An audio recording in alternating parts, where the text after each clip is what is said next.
All right, we are learning the Sicha, the last edited Farbrengen of the Rebbe from the year 1992, a week or so before the Rebbe suffered his severe stroke. Parshas Sisa, in the year it was also other Aleph. The Rebbe did Farbring afterwards in Parshas Vayakel, but that never went to be edited because the Rebbe suffered the stroke in the beginning of the week. Okay. Parshas Kisisa Matzinu Davar Chidush. And when it comes to the Parsha Kisisa, we find something unique. The Parsha Zumeduber Oidis in Yonamin Hakatza Lakatza. The Parsha discusses things from a large spectrum of issues. For instance, we learned in this week's Parsha about the Luchos Rishonis, the first tablets that Moshe received. Then we learned about Chet Egel, the breaking, the serving of the golden calf, making the golden calf. Then, because of that, Shviras Haluchos, Moshe broke the first tablets. Tikkun v'kapara achet adei tfilas Moshe. Then they had to go, and Moshe spent the next 80 days fixing an atonement for the sin through Moshe's prayers and work on the Jewish people. Hayariel. And Rias Moshe Kvoidish HaKadosh Baruch Hu. And in the moment of Moshe seeing that it was an opportune time, Moshe Rabbeinu was able to visualize, get a vision of so to say, the kavod of Hashem. We learn about the 13 attributes of mercy. Then because of that, because of the breaking of the first tablets, we learn about the giving of the second tablets. And then we come to the Siyum, we complete the entire Parsha, talks about that Moshe comes down with the second tablets after Yom Kippur, and he has Keren Or Pnei Moshe. He has like these, his head was beaming of light, of spiritual light. Okay, that's basically the Parsha of this week's Parsha in a nutshell. Even though the Parsha is actually including events that happened in a period of time. It basically happened in a period of 120 days, or even less. But so therefore it's included all in the Parsha. Nevertheless,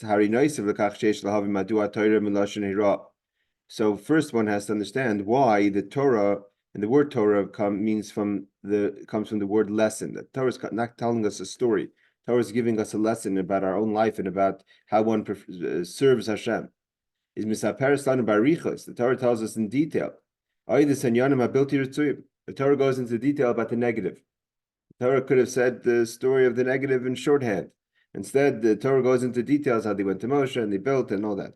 But specifically, based on the idea, what happened happened. It happened already. I mean, it's not like they built a calf. It's something that happened. Afilu. Beganus behemoth tamela dibra kasev. And we know there's that HaKadosh Baruch Hu, the Torah doesn't even talk about negatively about even impure animals. The Torah doesn't say, when it talks to Noach and tells Noach to take animals that are non-pure, it doesn't say animals that are impure. It says animals that are not pure. So aside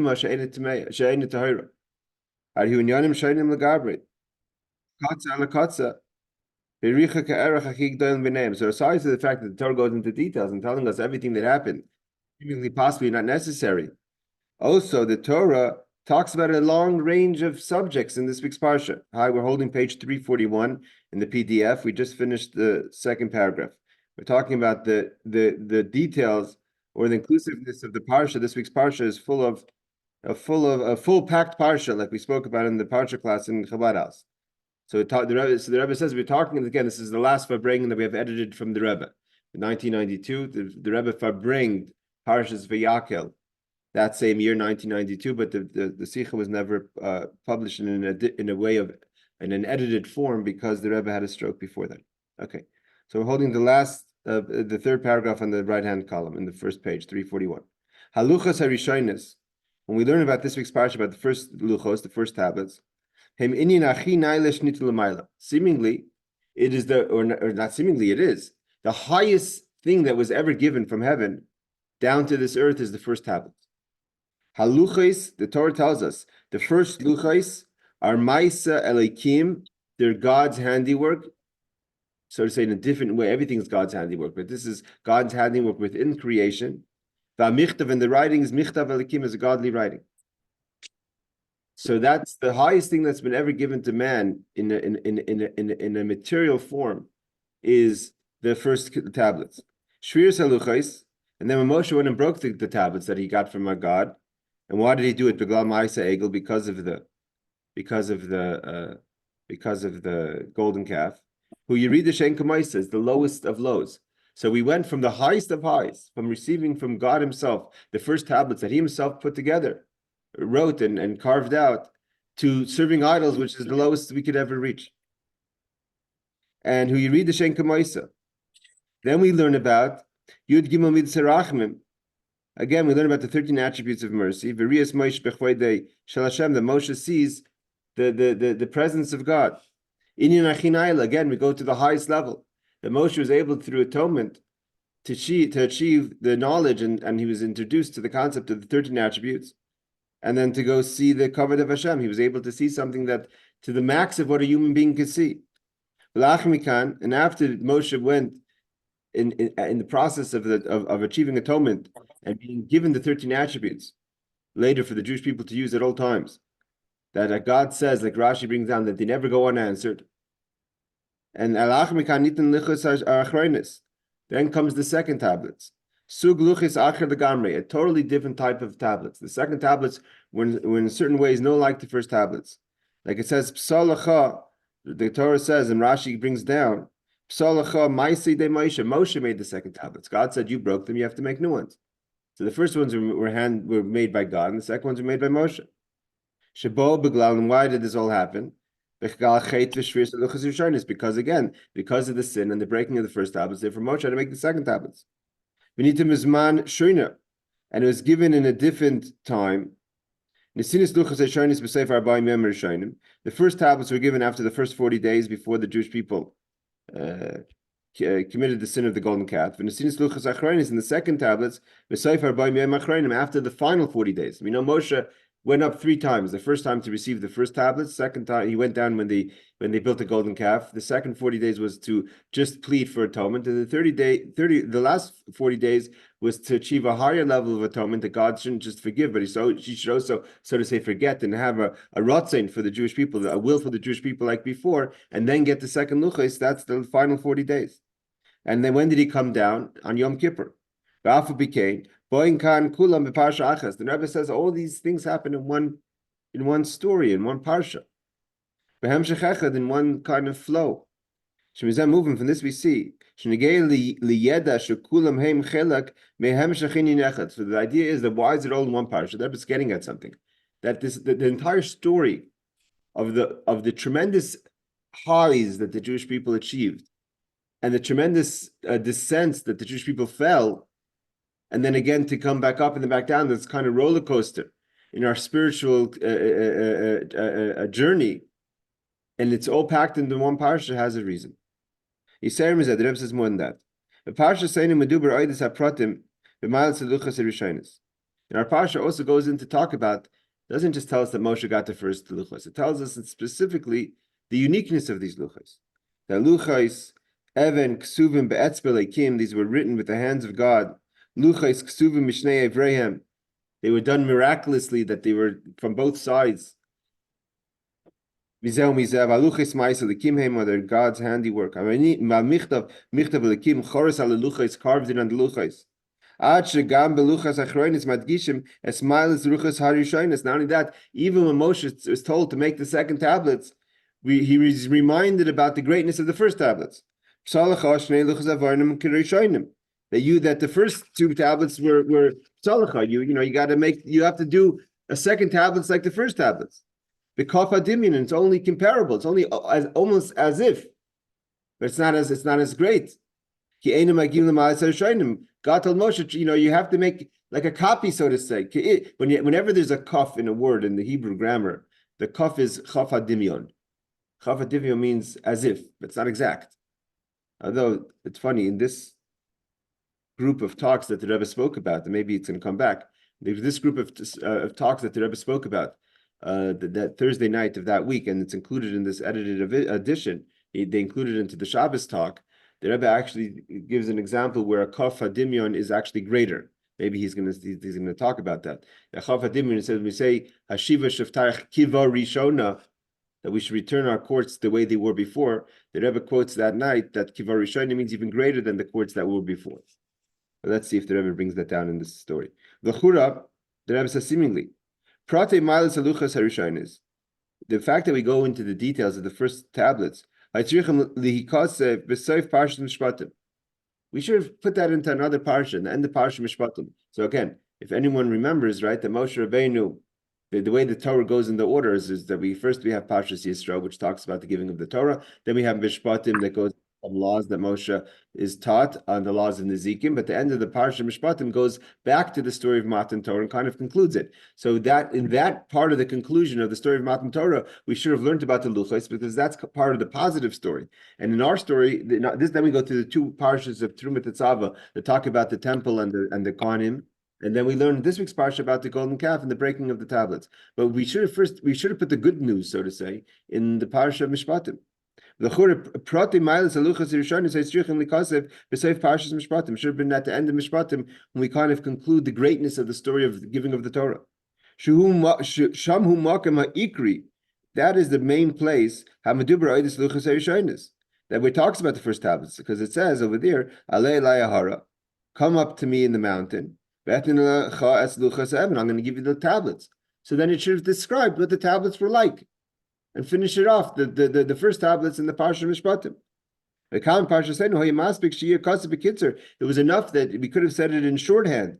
Just to give us a preview to what's going to happen in the story of the Egel.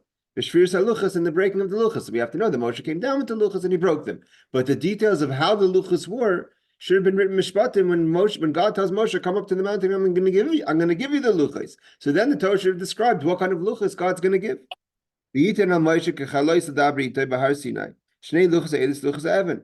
And like it says, that God gave Moshe as he finished speaking to him the two luchos. And then it could have just said that God gave the luchos that we spoke about, and then it goes into the story that that the Jewish people went off and served them, created a golden calf. The Rebbe says it's maybe possibly inappropriate that in the same place where we talk about the reason of the breaking of the tablet, meaning that they made the golden calf. Harishani says, the Rebbe said that at the moment when we're talking about the reason of the breaking of the luchos, and then we go in to describe how great they are. It's loig l'rash. Loig l'rash means like it's in your face. It means you don't have to talk to when you tell the Jewish people about their sins and tell them because of their sins they broke to luchos, and then you go in to say this is how special these luchos were. What's the point of it? What are you going to gain out of that? To make them feel worse? We must conclude the Rebbe is obviously building up on something. That there's a reason why the Torah has to tell us about the greatness of the first tablets.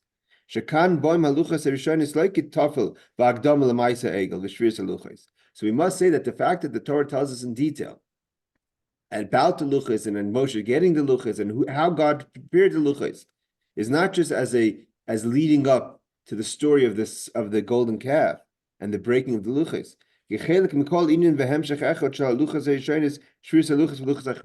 It's because they all have to be bundled together. It's one story. The Rebbe's point over here is, and we've talked about this many times, that a parsha has a beginning and an end for a reason. The Moshe Rabbeinu and God didn't get to a certain amount of psukim, like you have at the end of certain chumash, mikras gedolas. It says this parsha has 110 psukim. This parsha has 96 psukim. It's not like Moshe and God said, okay, well, this seems like it's long enough. Let's put an end to this parsha. A parsha is very specific of why it starts, why it finishes, and what's included in it. So the Rebbe's point is that the fact that we talk about the first tablets is part of the story of this week's parsha. It's not just a preparation for the seemingly the main part of the story, which is the serving of the golden calf and the breaking of the luchos. Because I feel if he Pirsh Rashi, even according to Rashi, she'ein muktim u'mucher b'Torah, that the Torah is not necessarily written in order. There's an argument between the Ramban, Nachmanides, and Rashi. Nachmanides says that the Torah is written in order. And therefore there's a lot of challenging parts to figure out the order. For instance, Yisro leaving before Matan Torah. Did Yisro leave before Matan Torah, after Matan Torah? So according to Rashi, no, that the Torah says Moshe Yisrael left. It was after Matan Torah. But Nachmanish says no, you had to leave before because otherwise the Torah wouldn't be in order. And the Torah says that the Yisrael left before the giving of the Torah. But Rashi holds ein mukta mucha Torah. There's no order of the Torah. Mukta means there's no before or after in the Torah. That if it happened before, if the Torah talks about it before, it happened before. Ma'isa egel, and therefore, according to Rashi, the creation, and again, another argument would be in Parshas Truma Tetzava. When was Parshas Truma Tetzava said? When was the laws of the tabernacle told to Moshe? Were the laws of the tabernacle told to Moshe before the golden calf or after the golden calf? Written in the Torah is before. But according to Rashi, it's an atonement for the golden calf.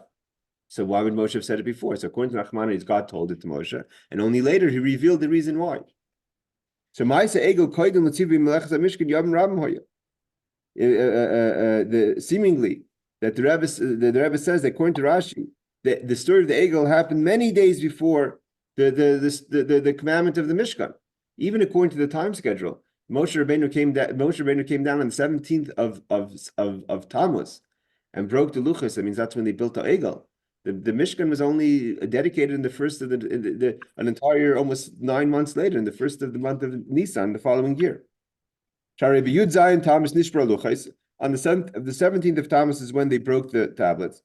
And on Yom Kippur, another 80 days later, plus minus, God finally forgive the Jewish people. In the morning after Yom Kippur, which according to Rashi, that's when Parshas Yisro starts. That's when they started with the preparation for the Mishkan. Hare, from this we see that seemingly, Aleph, l'chura ein zabir b'negei laprotim hamsuparim kam oidus aluchas harishayin shemekayim yehu v'seif Parshas Mishpatim kana. So again, the Rebbe says if there's no order in the Torah, so again we say that the reason why we talk about this first tablets is because that's the order of things. Because we don't. But the whole story of the Torah is not in order. Beis v'ikar al pi hayidua shegam b'makom shayim ein muktem u'mukcha b'Torah yesh netam l'sei dezeh.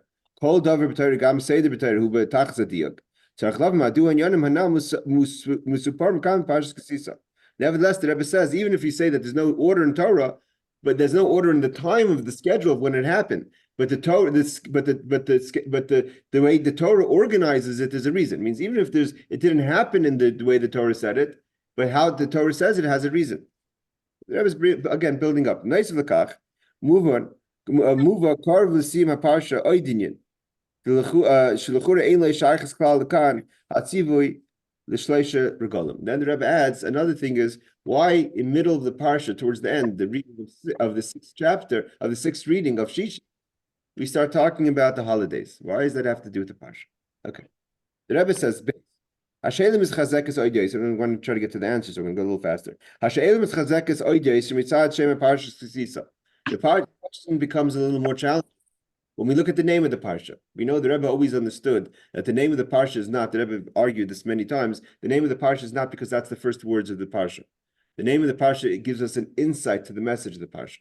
And what's the name of this week's parsha? Kisisa. When you lift up. Yedua Sheshema parsha. It's known, like the Rebbe always said, that the name of the parsha, Moira, gives us an idea. Moira from the word, it's the root of the word Ria, to see. Al Toichem Kol parsha, to give us an understanding of what's the point of the parsha, what's the nekuda, what's the message that the parsha is trying to tell us. So when we look at the parsha, look at the name, it starts to give us an insight of what's the meaning of the parsha. And therefore the Rebbe used this idea to constantly understand the parsha. If the parsha is called Lech Lecha, the message is to go. So how do we understand the message to go in the whole parsha? If the parsha is called Noach, how's that connected to the flood, etc.? Yedua Sheshem parsha ma terchen kol parsha. V'apizat tzarich bir. When you get the parsha saying, we have to understand about our parsha. Kisisa. What does kisisa mean? Excuse me. Koyve parsha strak al tziva b'schal parsha lasis machsa shekel. Seemingly, that the final kind of prep after the first 2 parshas about the building of the Mishkan, we have this week's parsha that gives us the Kior and the Shem and Mishcha, and also the funding. How do we fund the expenses of the Mishkan right? So that we learn in the beginning of this week's parsha that everyone has to give a half shekel on a yearly basis. So that seemingly has to do only with the laws of half shekel. What's it have to do with the main part of the story of the parsha from the second reading onwards, which is about the golden calf? It's only about the beginning of the parsha that one has to give a half shekel for the expenses of the funding of the Mishkan. The ain loy, top of page 340. Shaychas klal the parsha. Seemingly, the laws of half shekel is not really connected to the rest of the parsha. Kimedubar Liel, as we said before, Sheroiva Parsha Medaberes Oidis in Yonim Acher Melgabre. Shlachur Elam Shkol Shachas Chos Parsha. The Parsha, the Torah is talking about other subjects. Yisei Remizeh. Now the Rebbe goes more. Ma'isa Egel Shetoivis Chelik Choshma Parsha.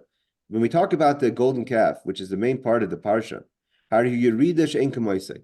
That was a level where the Jewish people fell in a kind of fall that there's almost nothing that we're here to. Something very important that people have to understand, that when Chava went into the relationship, so to say, with the snake in the story of the tree of knowledge.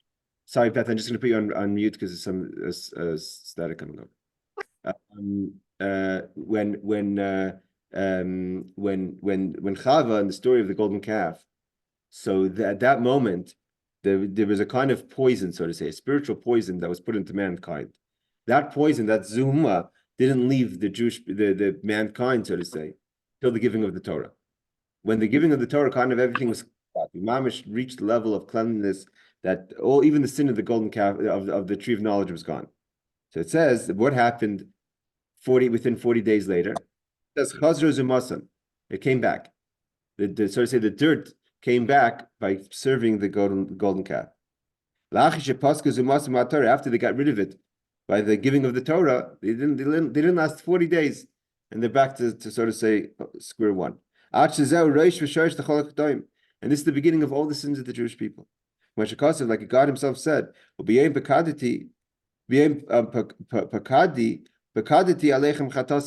I'm going to remember what you've done. And every time God, so to say, the Rashi says, every time I look at your sins, I'm going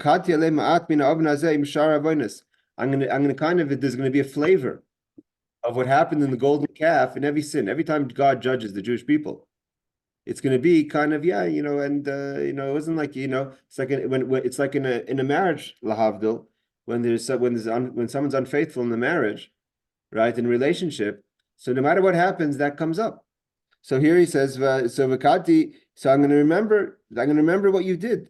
And it says, there's no horrible things that happen to the Jewish people. That's not kind of connected to the golden calf. When God wants to punish them, He kind of punish us, God forbid. There's kind of an agenda with the golden calf. And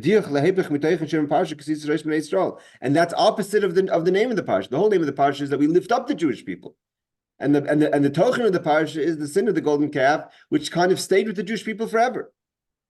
The idea of Sisa is the elevate the Jewish people. Here the Rebbe goes about something we spoke about in the parsha class. At the end of the parsha, we learned something very fascinating. It says the Moshe Rabbeinu came down with the second tablets. It says Be'inyan Karni HaHoid. It's the light of Hod, the manifestation of spiritual light that was with Moshe, that came down. The Jewish people, it was such a light that Jewish people couldn't look at it. Moshe had to cover himself with a mask. So the Rebbe says Dorish Bir. We have to understand about this part of the story. Why did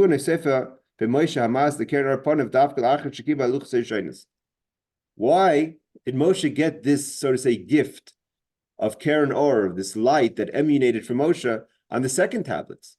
The second tablets we just explained was much less than the first tablets. It was Moshe made it. It was after the sin. The first tablets was the greatest thing. So when Moshe came down the first time, it doesn't say that a light emanated from him. But the second time he does. We don't find that in the first tablets. And Moshe Rabbeinu, we can't say it wasn't like he was longer up in heaven. He was enough in heaven the first 40 days that it should have affected his being. That if there's an idea of emanating light, it should have emanated in the first time. V'adrab, on the contrary. Like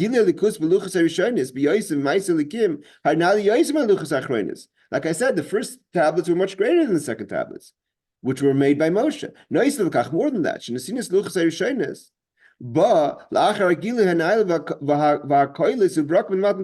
The first tablets come as following in the great revelations of the giving of the Torah. Whereas the second luchos were quiet.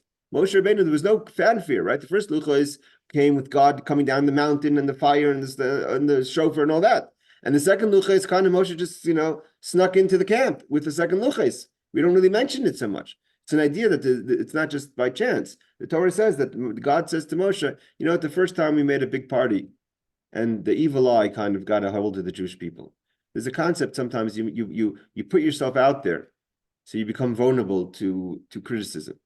It says that it's brought down in Rashi that one of the reasons why God challenged Avram with the sacrifice of his son was because he made a big party before. It says that Avram made a huge party and invited everyone, and he had all the Gedolei Hador, all the great people were there to celebrate the birth or the birthday, what have you, of Yitzchak. And so and after that, what's after that? So Rashi says, he put himself out there, and all of a sudden people said, 1 second, Avram's making all these big parties. What has he done for God lately? And therefore God challenged him. So it's the same thing in the first luchos, when God gave the first tablets, it was with all this commotion. The whole world saw this great revelation, and it brought on the wrath of the Satan, and he kind of got in there and tried to mix things up, and he was successful. The second lucha is kind of a quiet. So he's kind of to get under the radar, not to attract so much attention. So and that's when Moshe comes down with the lights. He emanates light. There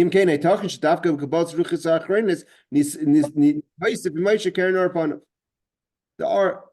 I mean, there's a lot of explanations to that according to the Mefarshim. But let's see what the Rebbe says. Okay. So the questions we have basically, we're trying to understand the flow of the parsha and the connection between the first luchos and the second luchos. The parsha, Moshe having emanating light. What does this mean? Kisisas Rosh. The name of the parsha seems to be an elevation for the Jewish people, when the main part of the parsha is about our worst moments, so to say. So why would we call this parsha Kisisas Rosh? We lift up the head of the Jewish people when it's all about bringing down the Jewish people. Okay, let's try to get to some part of the answer. Vabir bekolza. The explanation is like this. Yuvim behegdim will understand. Shebekol parsha, migan parshas, from all the 53 parshas of the parsha of the Torah. Yesh inyan miyuchad b'fnei atzmi bo hi nechlekes mishar parshas. Like I said, every parsha has its reason why this is the parsha. There's a message of every one of the 53 parshas. That's why the parsha begins and ends at a certain point. Moving on, as we know, it says, half page 344. Aside for holidays when we use parts of a parsha, but to read an entire parsha from the beginning to the end is only once a year. We never read an entire parsha, even on Yisro, which we read a good portion of the parsha on Shavuos, but it's not the entire parsha. So too, when it comes to Kisisa. Aside from the fact that Kisisa is its own parsha, it's also, the Rebbe says, a parsha niflo sheyesh bechidush. There's something tremendous about this week's parsha, even in comparison to the other parshas. She koilelis betoicha, because it has in it kol seder shtalshlis min tchilas v'atzayfei. It, so to say, has the whole story of life. If you wanted to find a parsha that's really the story of a person's entire life, or the entire life of creation. Seder Shtalshus means the whole Seder Shtalshus of creation, right? God created the world, it was beautiful, the Garden of Eden. Next thing you know, we're eating from the tree of knowledge. The next thing you know, there's a flood. The story of the hopes and disappointments of creation, or the hopes and disappointments of a person's own life. That we find in this week's parsha. From the beginning to the end. The way it starts in the Torah. Who say that's the way the story of the world starts. That kol haTorah kula mitchila haTorah ad siyum haTorah u'meila koilel parsha kol yonim kula. The Rebbe says that this parsha has in it, like everything, A Seder Shtalshlus, the way like a system of the world, there's a beginning and end, and therefore the story of the beginning and end of creation is found in Torah, and it's specifically found in this week's parsha. Let's see what he says. It says, the Rebbe says that in general, in everything in Torah, you could find kind of the story of the world in any part of the Torah. Like it says, hafach ba, hafach ba, dekule ba. Toil in it, turn it over, because everything is in the Torah. Not just talking about in general. The Torah has the general ideas of the world, but every detail of the Torah has everything in it. Of course, a full parsha. The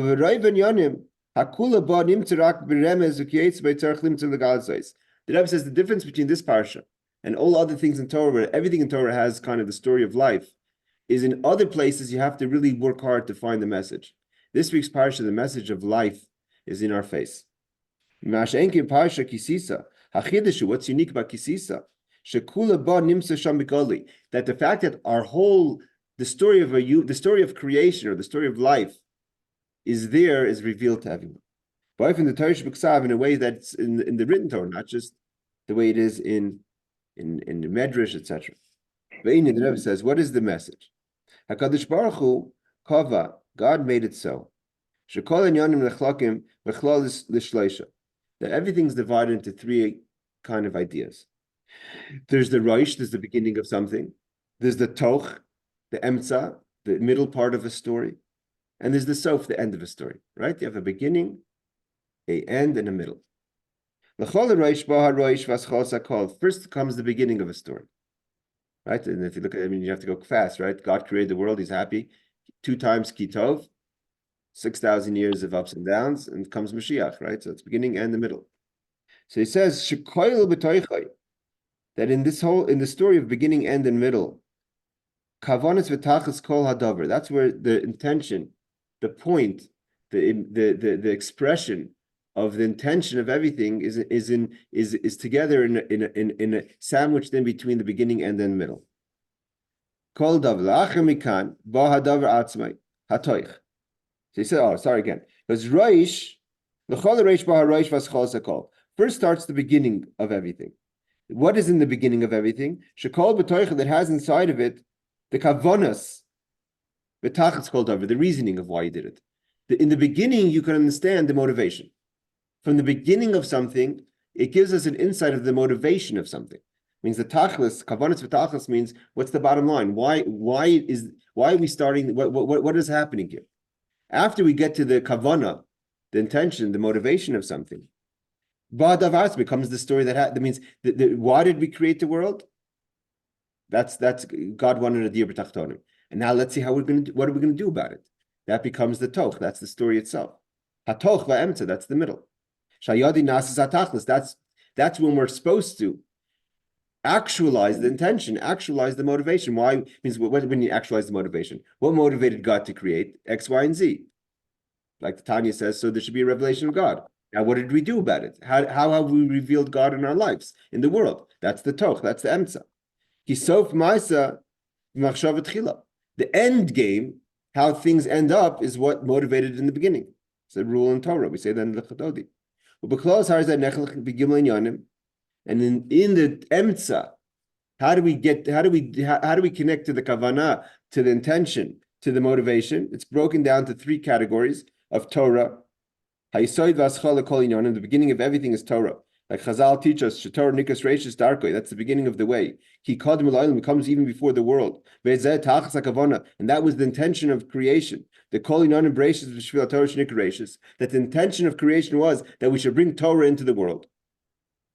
Beis, the second idea is Brias Ha'olam V'Seidish Tarshus B'Chlal, means there's Torah. First comes Torah.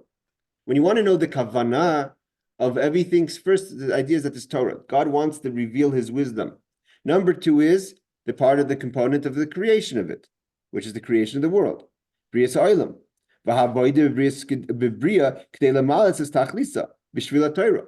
And what we have to do about creation, it's not just the creating of the world, but once the world is created and we're in this world, our job within the world. Gimel, the second part, the final part is Gemar v'shleimus hakol b'geula mitzvah v'shleima. how everything is completed, like I said, the coming of Mashiach.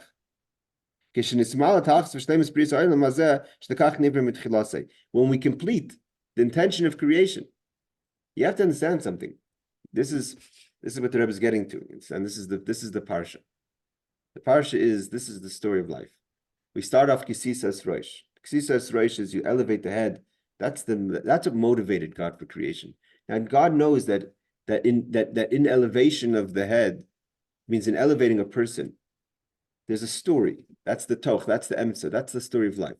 That's the struggles that we go through. That's the mistakes and the challenges and the fixing and the atonement and the tshuva. That's life. That's the emsa.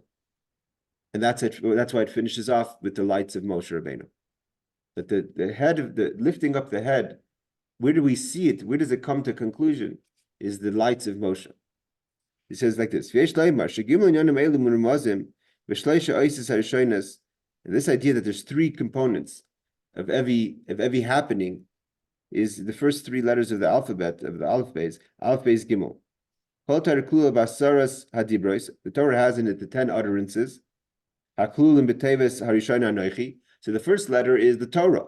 That's Anochi. That's the Aseres Hadibros. The 10 utterances. That starts with the word Aleph. Then we have Brias Ha'olam, which is the creation of the world. That is the Asar Mamaris, the 10 utterances. Sorry, Aseres Hadibros is the 10 sayings, and the 10 Mamaris is the 10 utterances of creation. And how did that start? Bereshis with the letter Beis. Bereshis Bar Alikim. That God created the earth and heaven and earth, and that starts with Beis. The world was created with the second letter of the alphabet. And how do we finish it all with redemption? And what letter is redemption? Gimel. Well, Prati says the Rebbe says more. Yesham Gimel Yanim Elu. Hold on a second. I just want to. The Rebbe is going in to explain these three ideas. We have a few more minutes. I just want to get to the. Like they said, I always said that the reason I traditionally don't learn these sichos, unlike what we learn usually, is because in the early farbrengens, the sichos were kind of smaller, and each sicha was its own, so to say, subject. So you could in 40 minutes we could learn a full idea. In the later years, it was one big.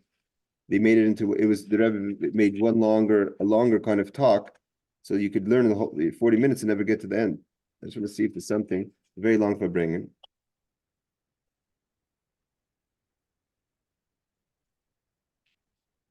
So the Rebbe says its final point.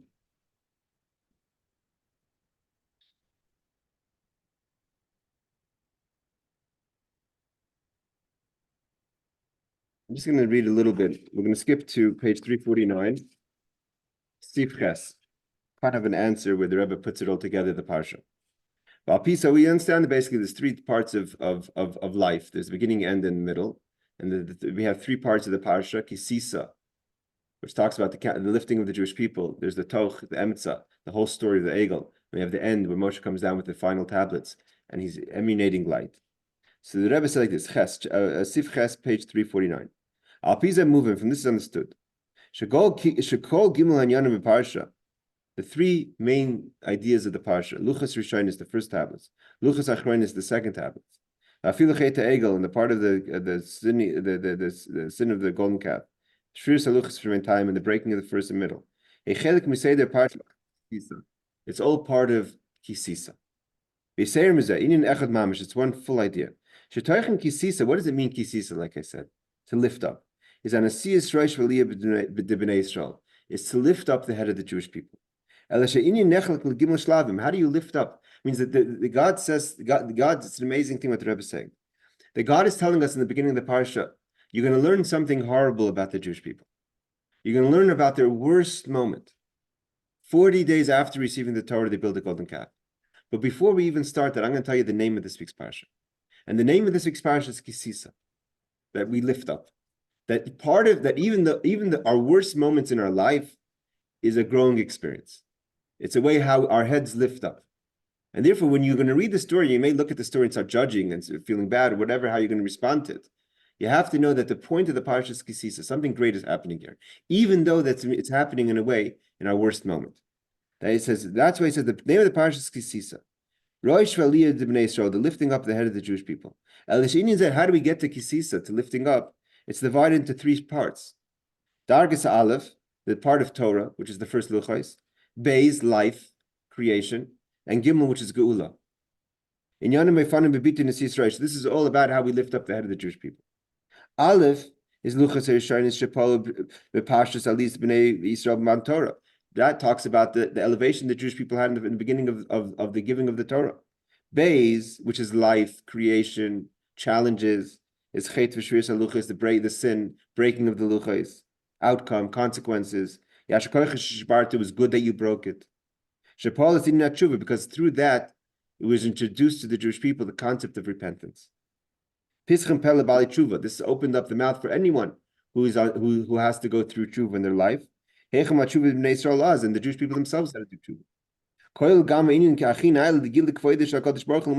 And that came also the revelation, the highest level of the 13 attributes of mercy.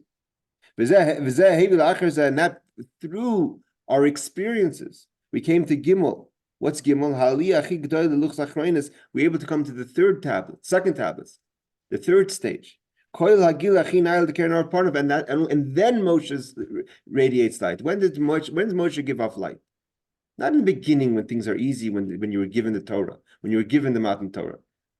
But when you went through the path of life, when you went through the downs, notwithstanding of receiving the Torah, you go and you build a golden calf. You have to find repentance. You have to find tshuva. That's what brings a person to light. It's easy to give light to a person when you hand them something. But when you have to go through life and actualize the mission with the challenges, with the fact that we're built up with the Yetzer Hara and all that creates a light for a person. We spoke about that once at the story of Mar Ukva. And this is going to bring us to the final redemption. From this we can understand why. Again, he asked, why do we talk about the first luchos in the Kisisa? After only the creating the Mishkan. Even though they broke the luchos before the Mishkan. Why did God say to make the Mishkan, the tabernacle? That's the whole point of creation. The Mishkan is all about God saying, I want to live with you. No matter what's happening, I want to live with you. Reveal within the world that the whole purpose of creation is for God and for Jewish people in Torah. It's going to be in its completion in the third base of Migdash, which says, Migdash Adonai Koinu Yadecha. Because of that, after God tells Moshe about the Mishkan in Truma Tetzava, before Moshe gives it over to the Bnei Yisrael later in next week's parsha, God tells us that what is the Mishkan? The Mishkan is to build a place where God wants to rest. Resting comes with challenges. There's stages. It's not just we're going to build a perfect Pleasantville and create a space that's not realistic. Creating a space of a beautiful place that God wants to rest has ups and downs. There's a story behind it. There's a first luchais. There's our breaking first luchais. There's building a golden calf. There's creating tshuva, finding tshuva, 13 attributes of mercy until we come back and we come with the second luchais. There's three stages. How we fulfill that God rests amongst us. What is He resting in? Aleph aluchas erishonos. Beis yirid v'shvius aluchas. The negative. That brings us to a higher elevation. Gimel, which is the second luchas, which is redemption. So we didn't finish the whole Sicha, but the idea is an amazing idea. And kind of we touched on it on the Parsha class in Chabad House. I figured that I would be talking about something like this just from hearing a little bit of his talk in the beginning of the week. And I'm happy that I was mechaven to the right idea. Either way, Laila Tov, everyone. Have a good Shabbos, and we should have a good Shabbos. We should be we should be holding the tail end of it all. We're not holding the middle of the second stage. We should be holding the stage of the Geula. And next week we should have the Vayakal Moshe. Moshe gathers in everyone, all the Jewish people from all over the world. Moshe is the first Redeemer, the final Redeemer, the coming Mashiach B'Karev. Laila Tov, take care.